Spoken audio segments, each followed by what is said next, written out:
Chief justice साहब ने court में जो एक पिटीशन लगाई गई थी, किन्हीं द्वारा लगाई गई थी, उनका नाम मैं यहाँ लेना नहीं चाहता कि उनको प्रचार दिया जाए। तो वो कहते थे कि कस्टडी में बहुत सारे जो रोहिंग्या जा रहे थे उनको कस्टडी में पुलिस ने लिया और वो कस्टडी से गायब हो गए हैं।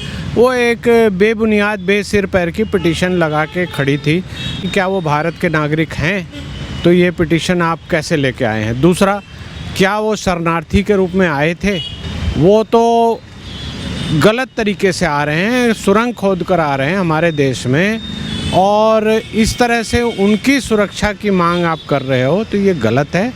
ऐसा कोई हमारे संविधान में ऐसा कोई प्रावधान नहीं है। चीफ जस्टिस साहब ने इस चीज़ को पकड़ा। उसके बाद मीडिया का एक सेक्शन है जो इनके खिलाफ लिखने लगा, बोलने लगा, मीडिया में, सोशल मीडिया में पब्लिसिटी करने लगा, और तब जाकर ये 44 लोगों ने, उनको लगा कि ये कुछ ज़्यादा हो गया, चीफ जस्टिस की अपनी गरिमा है, उस गरिमा को ख़राब कर रहे हैं। तब इन लोगों ने सबने एक पत्र भेजा है, ओपन पत्र भेजा है कि ये गलत है और हम इसका समर्थन करते हैं जो उन्होंने बोला है। आपका कोई मतलब नहीं बनता कि आप इस तरह की उल्टी सीधी पिटीशंस लेकर लगाएं और कोर्ट को कहें कि आप इस पे ऑर्डर करो या इनको प्रोटेक्ट करो, जब वो भारत के नागरिक नहीं हैं, भारत में वो घुसपैठिए के रूप में आए हुए हैं, गलत तरीके से आए हुए हैं। ये गलत तरीके से पहले ये सरकार को प्रेशराइज़ करते थे, अब ये अदालत को प्रेशराइज़ करने की कोशिश कर रहे हैं, तो वो दिन बीत गए हैं। मुझे नहीं लगता कि इसकी ज़रूरत है और ऐसी पिटीशंस को बहुत हेवी कॉस्ट के साथ ही डिसमिस होना चाहिए। सुप्रीम कोर्ट के सीजीआई सूर्यकांत के खिलाफ जिस तरीके से एक अभियान चलाया जा रहा है, उन्हें हटाने के लिए तमाम चीज़ें की जा रही हैं, पर इसी बीच में 44 वकील भी साथ में आए हैं, जज सामने आए हैं। उन्होंने कहा है कि सूर्यकांत यानी कि सीजीआई के समर्थन में आए हैं। इस पूरे मामले को एक्सप्लेन कीजिए कि क्या है ये मामला और आखिरकार क्यों ये मांग की जा रही है। देखिए, चीफ जस्टिस साहब ने कोर्ट में जो एक पिटीशन लगाई गई थी, किन्हीं द्वारा लगाई गई थी, उनका नाम मैं यहाँ लेना नहीं चाहता कि उनको प्रचार दिया जाए। तो वो कहते थे कि कस्टडी में बहुत सारे जो रोहिंग्या जा रहे थे उनको कस्टडी में पुलिस ने लिया और वो कस्टडी से गायब हो गए हैं। वो एक बेबुनियाद बेसिर पैर की पिटीशन लगा के खड़ी थी। तो जब सुन रहे थे तो चीफ जस्टिस ने 2-3 सवाल, बड़े अच्छे सवाल किए, बहुत टफ सवाल किए, और हर कोर्ट को, हर जज को ये सवाल पूछने चाहिए। सबसे पहले उन्होंने पूछा कि क्या वो भारत के नागरिक हैं, तो ये पिटीशन आप कैसे लेके आए हैं। दूसरा, क्या वो शरणार्थी के रूप में आए थे, वो तो गलत तरीके से आ रहे हैं, सुरंग खोद कर आ रहे हैं हमारे देश में, और इस तरह से उनकी सुरक्षा की मांग आप कर रहे हो तो ये गलत है। ऐसा कोई हमारे संविधान में ऐसा कोई प्रावधान नहीं है। वैसे मैं बता दूं कि ये जो पिटीशंस होती हैं, ये पिटीशंस भी मोटिवेटेड होती हैं और कहीं ना कहीं ये विदेशी ताकतों द्वारा फंडेड होती हैं कि भारत में जो स्टेबिलिटी है, जो शरणार्थियों को यहाँ ठूंसा जाए, उनके थ्रू गड़बड़ी कराई जाए, ये सब उसकी तैयारी है। तो चीफ जस्टिस साहब ने इस चीज़ को पकड़ा।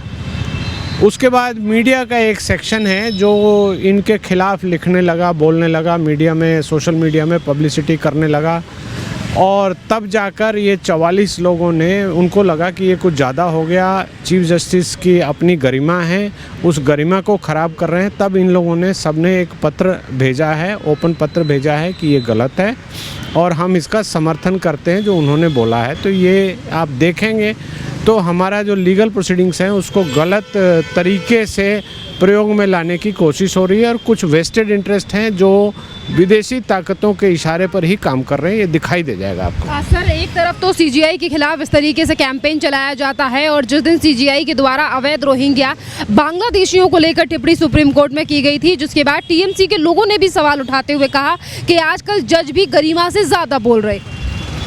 ऐसा कुछ नहीं है। अगर उन्होंने ऐसा बोला है तो उस केस के फैक्ट्स ऐसे होंगे। आपका कोई मतलब नहीं बनता कि आप इस तरह की उल्टी सीधी पिटीशंस लेकर लगाएं और कोर्ट को कहें कि आप इस पे ऑर्डर करो या इनको प्रोटेक्ट करो, जब वो भारत के नागरिक नहीं हैं, भारत में वो घुसपैठिए के रूप में आए हुए हैं, गलत तरीके से आए हुए हैं, सुरंग खोद के आए हैं, नदी पार करके आए हैं, हमारे जो बॉर्डर की फेंसिंग है उसको जंप करके आए हैं, या बहुत गलत तरीक़ों से आते हैं, सबको पता है। तो उनको भारत के कानून के संरक्षण क्यों दिया जाए, ये एक बहुत बड़ा सवाल है। और भारतीय संविधान भारतीयों के लिए बना है।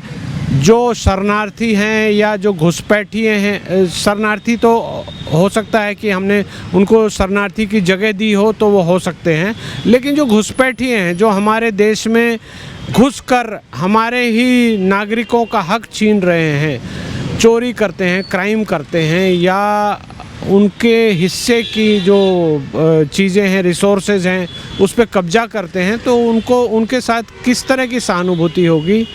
क्या हमारा देश इस तरह हो गया है कि कहीं से कोई भी आए और उसके समर्थन में 4 लोग खड़े हो जाएं, पिटीशन लगाएं, और वो तथाकथित रूप से इंटेलेक्चुअल लोग हों जो कहें कि इनके मानवता के अधिकार पर इनके लिए ये कर दीजिए, वो कर दीजिए। तो ये वो दिन अब बीत गए हैं। ये गलत तरीके से पहले ये सरकार को प्रेशराइज़ करते थे, अब ये अदालत को प्रेशराइज़ करने की कोशिश कर रहे हैं, तो वो दिन बीत गए हैं। मुझे नहीं लगता कि इसकी ज़रूरत है, और ऐसी पिटीशंस को बहुत हेवी कॉस्ट के साथ ही डिसमिस होना चाहिए। सर, इसी के साथ साथ सवाल ये भी है कि आज तमाम विपक्षी पार्टियां हों या फिर वो लोग हों जो CGI के खिलाफ इस तरीके से अभियान चला रहे हैं, हमारे देश में बांग्लादेश से, पाकिस्तान से और अन्य कई देशों से आए हुए शरणार्थी भी हैं, पर ऐसे लोगों शरणार्थियों के लिए तो इन लोगों ने कभी इस तरीके की आवाज़ नहीं उठाई जिस तरीके से इन लोगों को काफ़ी ज़्यादा दया और प्यार आ रहा है अवैध रोहिंग्या बांग्लादेशियों के ऊपर।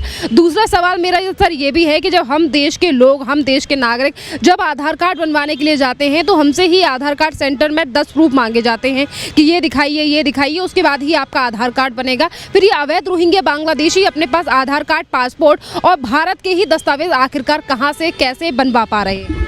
देखिए, ये एक बहुत गंभीर सवाल है, और गंभीरता से हर नागरिक को और हर सरकारी अधिकारी को इस चीज़ को सोचना चाहिए।